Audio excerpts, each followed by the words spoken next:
Okay, so it's turn 34, and we finally see what Man was talking about when he said his army. He's got a very, very large pile of forest trolls, draconians, trolls, and wardens of Avalon, led by a troll king. So, this is a very powerful, very expensive army of summons. Lots and lots of gems bound up here. This does mean that he's cast Forest Troll Tribes several times, so he's got quite a bit of death access on top of the things his nation normally has. Which is fine. Trolls and forest trolls are both susceptible to fire, and draconians are just not very good units in general, so this army is actually a good bit less powerful than it appears. That said, there's a lot of them. This has about 270. I don't know how accurate that really is. It could be, probably is less than that, but my army is significantly smaller. So I'm pulling back. I'm leaving Gundiok to hold the siege, and we're actually going to set him to just retreat and put him way at the back here. Phlegra has gone AI, if I'm not mistaken. Yes, Phlegra has gone AI. So they're no longer really doing much of anything. We were tearing down the walls here. We're going to leave this one guy to maintain the siege for a little bit. Everybody's going to pull back. We're going to build up some more troops, and we're going to teleport in Galney, the Grand Master, with some pearls to cast anti-magic and a whole bunch more fire gems to distribute. So we'll have a few more fire mages at Vault. I may even bring in some of my initiates.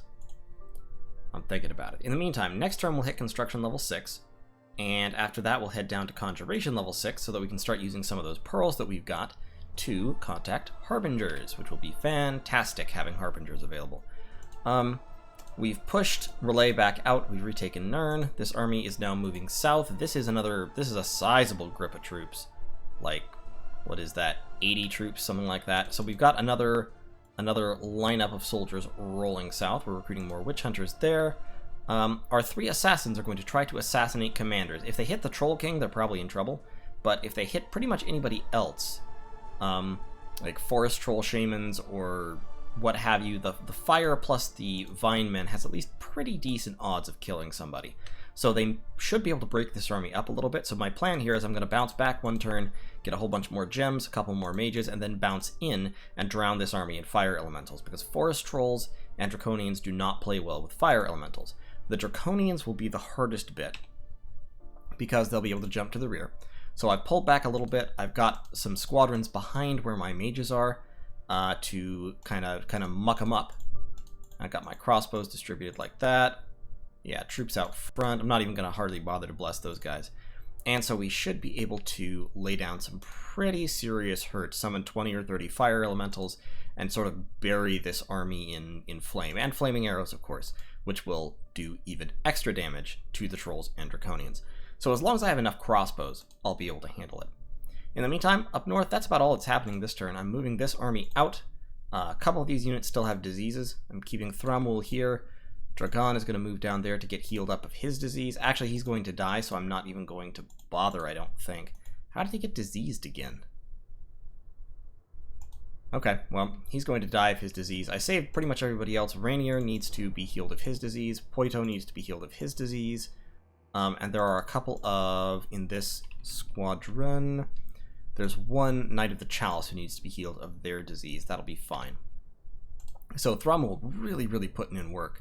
This is just really fantastic to have had this guy. He is amazing. And that's about all I'm doing this turn. I've got this lady forging a skull staff to give herself death 3. And I've got this guy sneaking out. I've just given him a couple of amulets, so it gives him more strength and more defense skill, so he can just kind of rush into melee. He's not a very effective assassin, but against undefended mages, he can probably accomplish something. And he does have poison on his dagger, so he may well be able to take somebody down with him, even if he dies. And that's piercing damage, so it'll, with the extra strength, he has a good chance of chopping through iron skin or what have you. And that is the turn. So thanks for watching. I'll see y'all in turn 35. Okay, turn 35, and we're about to go into what's really our first major battle against another player. Unfortunately, somehow my scripting messed up, and Gundiok ended up moving away with the rest of the army. Into Vaughn, I hit a scout of Man, and he did get to see my army. So this is the army. 238 units, 150 crossbows, Flagellants, Knights of the Chalice, Royal Guards, etc. I've shifted around my positioning a little bit, but it remains fundamentally the same. The one thing that I need to do is I need to move my mages so that they're not vulnerable, because that vulnerability will be noted, and he does have flyers. So that has to be altered a little bit. He's got a larger army, or, well, an army very comparable in size, to be honest. The Forest Trolls, of course, and the Trolls are quite vulnerable to fire, so my Fire Elemental spam and Flaming Arrows should, I'm not going to say put paid to them, but should do a lot of damage. Actually, I don't need to move those guys because they have troops on all sides of them, so they'll be okay. And I've got more troops behind there, and the archers are a little bit further back than the mages, so we should be alright. Yeah, I think I can do this. With 150 Flaming Arrows, crossbows, plus my my mages spamming out the you know what I mean, the fire elementals. I'm totally completely losing my words. Hold and fire, let's go closest enemy. Yeah, hold and fire closest is fine. I think I can do it. I think I can take this. Especially because the sheer number of fire elementals I'm spamming out is pretty high. I've got one, even just going by what's white here, which is not always accurate. 1, 2, that guy needs to do that. So 3, 4, let's go 5 just in case he can. He can't really, but we'll do it. It doesn't count the Phoenix Power, so the Phoenix Power will push them up to fire 3. At which point I think they'll try to burn their gems faster, unfortunately. So they'll only get a couple out, but they'll be able to get them out consistently. So 1, 2, 3, 4, 5, 6, 7, 8, 9, 10, 11. Should be 12, I think. 12, 13, 14, 15, 16, 17, 18. So at least 18 fire elementals, 19, more like probably 20 or 21 full-size fire elementals going down to support my infantry. These guys will move back there so they can be blessed. These guys will have back there so they can be blessed. My god is not awake yet, so I don't have the Twist Fate portion of my bless, but the Knights of the Chalice will still be pretty potent. And they are, of course, scripted to hold and attack rear. Those guys are holding and attacking flyers. These guys should actually also hold and attack flyers. Those guys are on hold and attack rear. I can probably move some of these guys to that squadron. So that'll be an attack rear squadron. These guys will shift inwards. And of course the crossbows will do most of the damage. I feel like I can take this. Assassins. The assassins actually did pretty well. The first one fought a sleeper and didn't manage to kill him. Sleepers have very high protection, and they have this Javelin of Flight thing, which is quite accurate in their hands, plus their enchanted spear. And they are incredibly good generals. So this guy is leading probably the majority of the army. He threw his javelin and he got super lucky. The first javelin he threw was aimed at the assassin as opposed to any of the vine men, and it hit the assassin, nailed him, and killed him in one shot, so he didn't get to combust him.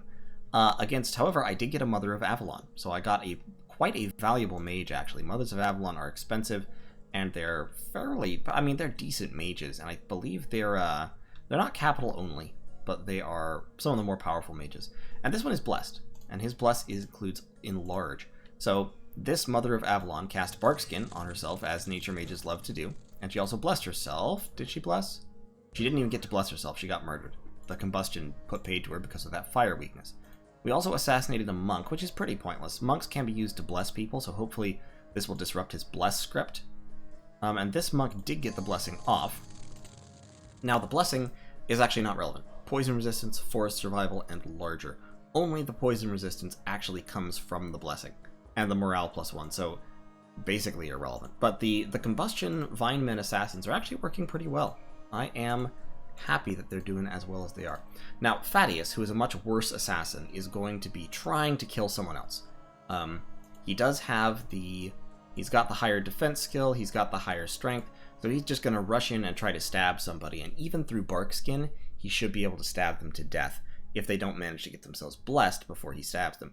If they bless before he stabs them, they will negate most, but not all of the poison. But his attack skills and defense skills are good enough that he should be able to, if he hits a Mother of Avalon or something, he should be able to do significant damage to her, possibly kill her. She is going to get to cast once or twice before he reaches her. Probably, hopefully only once, but we'll see. So Fat Ace is going to try that. If he goes up against that sleeper again, he's going to lose. Probably. But if he goes up against like an indie commander or something that's leading some of these troops, that'll be great, because he'll kill the commander, and then those troops will be unscripted and just standing in the middle of the formation when we actually fight. I'm going into fight because he has broken the fort at Phlegra, and I want to take a shot at him before he actually manages to storm the place. If I didn't have that pressure on me, I could wait one more turn and get another 50 troops, but if I wait, he's going to storm the fort at Phlegra, and he's going to have the province, and be getting the gem income and all that, and then I'm going to have to break down the fort with him inside it, which won't be good. So we're just gonna go for it. We're gonna try and take him out with this army. I think we can probably do it, but of course I can't guarantee. I do have 60 crossbows in Marignan, so I'm going to give 50 of them to Joyous, and Joyous is going to move south, and since I have now hit construction level 6, I can start forging higher level items. Mainly, I can now start forging lightless lanterns.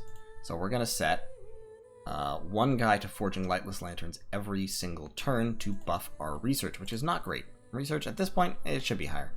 Over here, we've got Oravia casting Dark Knowledge to get us more Death Gem income. Plus 4 per month is okay, but not fantastic. And I would love at some point to have enough to empower her one more level, because empowering her one more level to Death 4 will break us into death in a big, big way. So she's casting Dark Knowledge. That will use up all of our death income, but there's lots of provinces that we have that haven't been site searched for death, and with range 3, she should be able to get most of our land. Most of it, not all, but most. And that should be really good.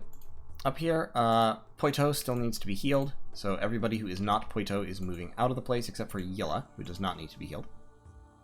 Thrommel is still hiding here. Ilan peeps. Selena can research. Clarun can research. And some of these indie commanders can move south. We've got the first of our blood hunting starting. Primes is blood hunting. We're leaving Murgos with a whole bunch of flagellants who are cheap patrollers and a whole bunch of crossbowmen to patrol, keep unrest down. And we're moving in Topagog. We're moving in, Topagog and Gundiok to cycle the blood slaves away. So we'll push up enough blood slaves that we can empower another guy, and etc., etc. We'll get it rolling. And we will start to try to turn ourselves into LA Marignan in the Middle Age, if we can. Now, of course, we're late. I mean, it's turn 35, and we're just barely starting blood research. And it's going to be a while before it becomes super, super useful, but we should be able to easily push our way up to start binding devils, and having that flying ability will be very useful. We can also hopefully rank up until we can summon none of these. We can call horrors with our Grand Masters. And if we get up high enough, we can summon the Heliophagi, if we get up to blood level 8, who will break us into other paths and such. And we can also cast 3 red seconds and all that good stuff. It's not going to be anything like it was in Accidental Ascension 1, of course, because we found those blood mages 20 turns earlier, and we didn't have to empower them. So it's going to be a much slower, much more expensive process. We're not going to get as powerful in blood as we did then, but having a little bit of blood will definitely help us. So that's the plan. Still don't have any money, so Sarazan's is still waiting to upgrade this fort. We've actually been forced to stop recruitment over here because of that problem. Reims is going to move south with his troops, and all will be well, and all manner of thing shall be well. So, thanks for watching. That was turn 35. I'll see you in turn 36, and we'll see how this battle goes. I am outnumbered, well, not really outnumbered. I may be outnumbered by a little bit, but I don't think I'm outgunned. The Draconians in particular, Draconians are actually very inefficient at attacking. They have 1 attack, and they're large targets and not very high stat. They do have poison, so they're going to be jumping into the back lines, and it'll be a question of how effective I am at keeping them from hitting what matters. And we will see. If they're targeting on the archers, they'll just die. If they're targeting on rear, they have several targets to hit that aren't my mages, but they may still go for the mage. Like probably some of these mages are going to die, because the only way to stop that from happening would be to put them in the middle of blocks of troops, which I can't really do because they're going to start summoning fire elementals, What I can do is this, I guess. I can put the knights, like, right directly behind them. And the crossbows, yeah, I can't put the crossbows in front of them. Let's move these guys. Let's collapse these guys up a little bit. And we can put the crossbows right there. And this guy can be right there. Put all these guys in one square. And with knights just in front and knights just behind. Okay, I think that's probably the best I can do. Alright, so I'll see you next turn. Okay, folks, turn 36. We had our battle and we didn't win. Let's take a look at it. So, we didn't win because the enemy, very cunningly, had his Troll King, who is... Where's the Troll King? There's the Troll King. He had Communist Chewbacca throw some earthquakes at us. So, he has his line of force trolls up front. They are susceptible to fire, though a little bit less than many trolls.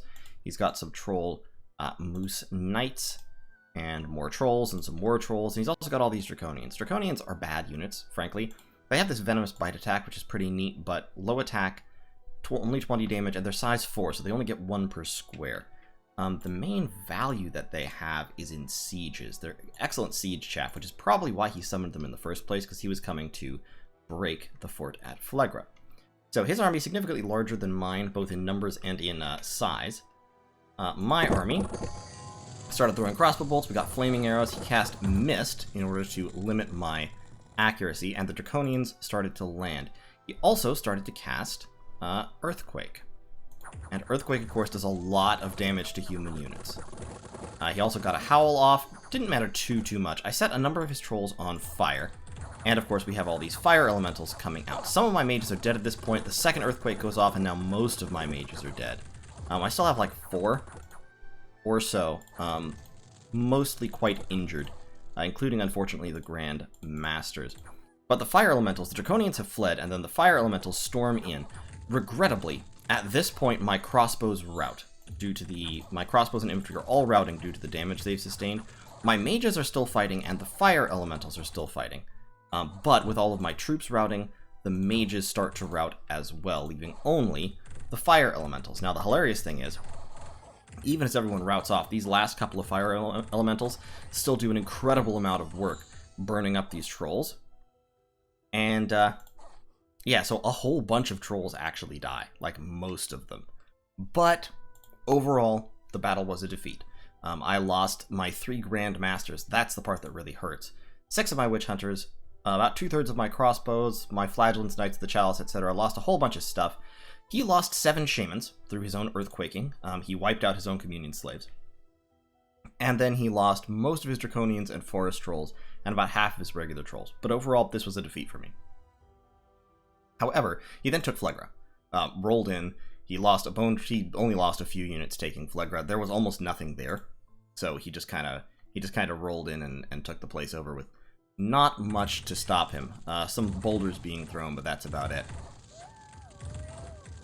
He spent a whole lot of gems on it, though.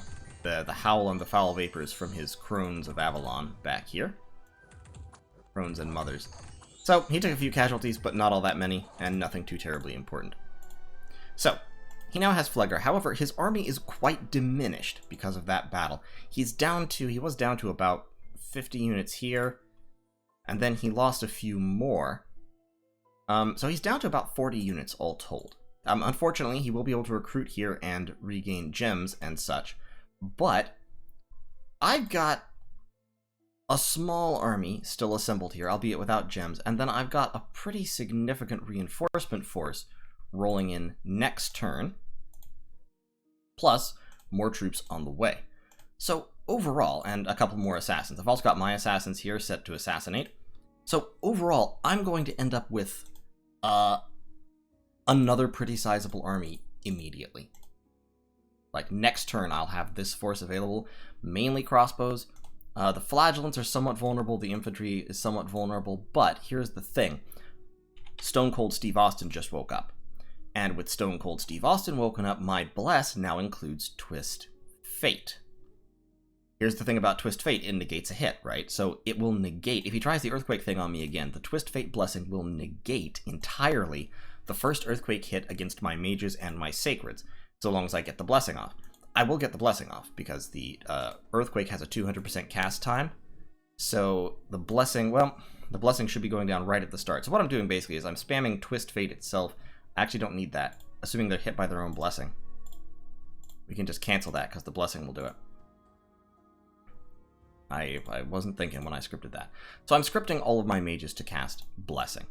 And by casting Blessing, they're going to apply Twist Fate to not only themselves, but to all of the sacreds in front of them. And I'm using my sacreds pretty heavily. You keep the Blessing. Yes, we're summoning a few fire elementals. We're casting Flaming Arrows again on all of my crossbows. And I don't think he can hold Phlegra. I think my army is going to roll in next turn, besiege Phlegra. If he tries to stop me, I think we'll be able to shut him down pretty effectively. Stone Cold Steve Austin is just researching for right now. We've given him a Skull Staff, so he is Death 4. I want him to be Death 5 in order to summon Wraiths and Liches and that sort of thing. But we'll get there. Casting Dark Knowledge and Sight Searching with our Death 2 Oravia. We've got a reasonable Death Gem income. In fact, looking at gems, Death and Astral Pearls are my highest. Fire Gem's still fairly low for Manignan, hilariously. We need to do a little bit more finding of Fire Gems. These guys need to move. This fort we're not actually doing anything with right at the moment because we're out of money. Money is becoming a very serious limiter for me. So I'm back to recruiting initiates over there. I am recruiting enchantresses. I've got my first, who is a water-fire crosspath. That's useful because she'll be able to forge a water bracelet and then start spending my water gems summoning green lions. And anytime we get that crosspath, that's what they're going to do. They're going to summon green lions because green lions are fantastic and not stopped by fire resist. So yeah, overall things I think are going fine. That was a little bit of a blow, but we stripped away most of his chaff, and next turn I think we'll be able to roll back in and do some pretty serious damage. Fukan down here has a huge stack of Daughters of Avalon on it, so this is his research location. I'm considering researching up to cast Fires from Afar on it, because hitting Daughters of Avalon with Flame Bolts is actually really effective. Right now I'm researching up to Evocation level 3. Which will give me Fires from Afar. And it'll also give me Fireball and Magma Bolts if I can ever cast that. But Fireball, which I'll be able, so my mages will have something to throw that doesn't cost gems. That'll be more or less useful. At level 4, I can get Holy Pyre, which is only really useful against demons. It's basically a weaker version of Falling Fires against any target that isn't undead or demons. But against undead and demons, it's super effective. So that'll be the plan as it stands right now. I may not go much further down Evocation. I might go down to get Mind Hunt. Mind Hunt would be a useful ability, so I'll probably get 6 at some point. But beyond that, we're going to grab Evocation level 3, then Conjuration level 6. That should only take 2 turns. It would already have taken 2 turns. I think it's going to take 2 turns still. And then we will start summoning Harbingers. Our air gem income is very, very low, but they cost pearls, actually, so with pearls we'll be able to do that fine. And we're forging a Starshine Skullcap for Toladan the Grand Master, and then we will try to somehow get the wherewithal to also get a crystal coin. Excuse me. So, we're upgrading this to a Citadel, because that will be useful. We've got the fort there, we've got the Citadel up here, where we are recruiting not much, once again, because I just don't have, it's not actually a Citadel, it's just a castle. Once again, I just don't have the resources at the moment to be building things out of all my forts, which is a good problem to have, but a problem nonetheless. And if I can, I will get one of these ladies moved out to start casting, like, nature, water spells, foul vapors, that kind of thing. And of course, I do have a couple of death mages now, so I can start using death in combat if necessary. But in any case, that is turn 36. I think we're doing okay. Not quite as well as I would like, but we do have a second capital, and we are about to be involved in a fight for another one. The other option here is just to straight up invade man, to start pushing into his territory with this army, while these armies come down here to lock down Phlegra. I don't really want to get too totally tied up in Phlegra.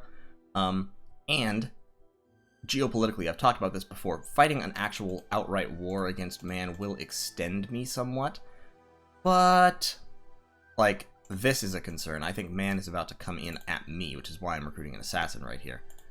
You can cast, what can you cast? You can summon Ice Drakes, and you can cast Voice of Apsu. Starting to cast Voice of Apsu might be useful.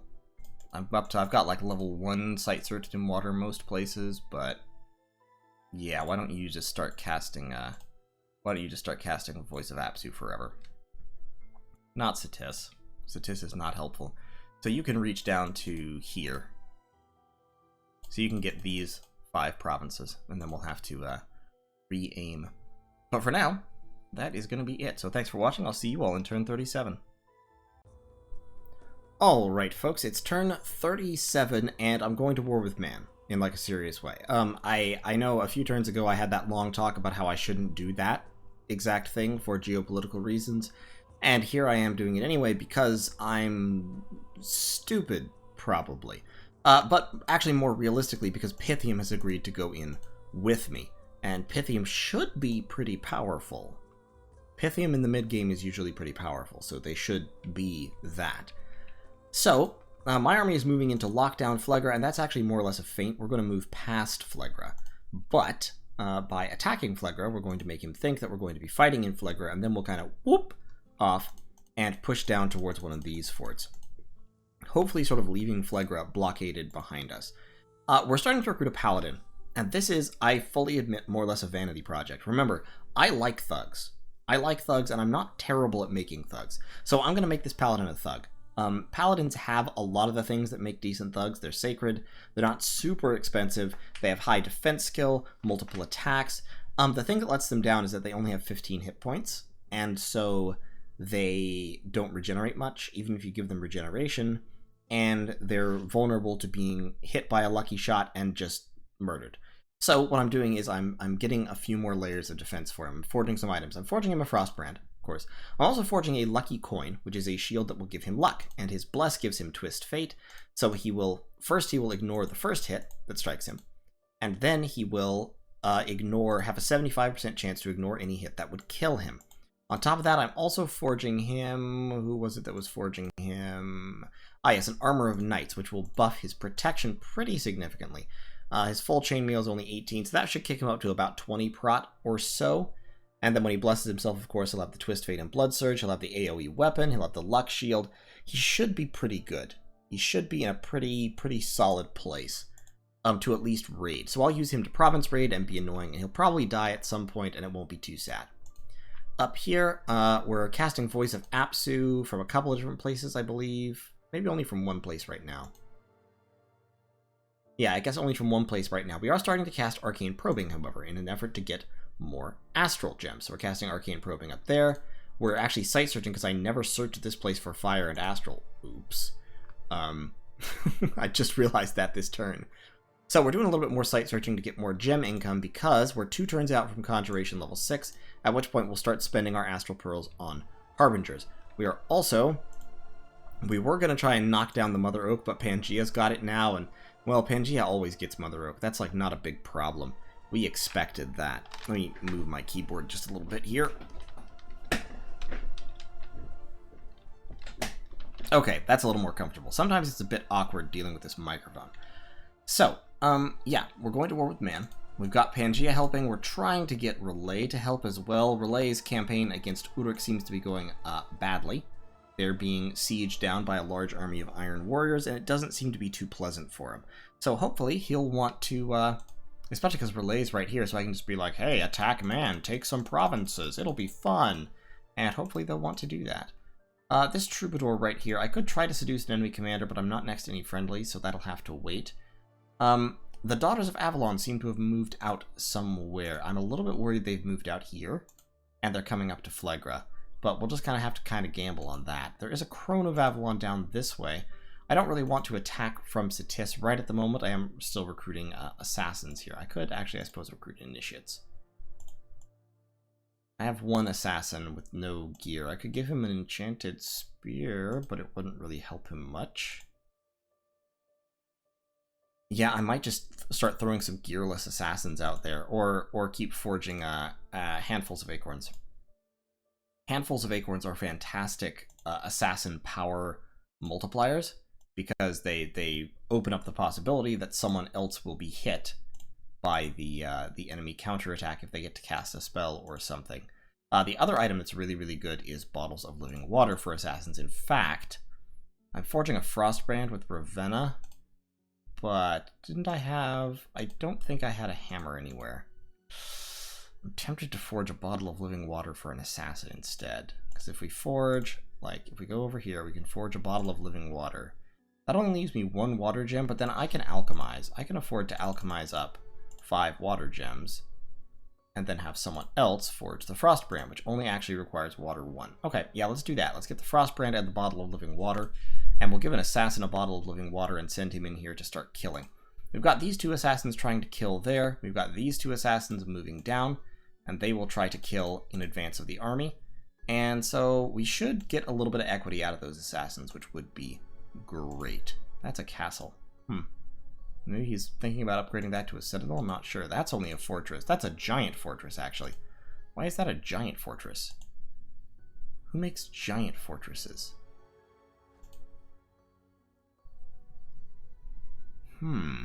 Interesting. Because who's... like... Jinshi's dead, Tis is dead. Ashdod is AI. That could have been Ashdod territory. Oh no, it was Phlegra. Duh. That was a Phlegra fort. Okay, that's fine. Never mind.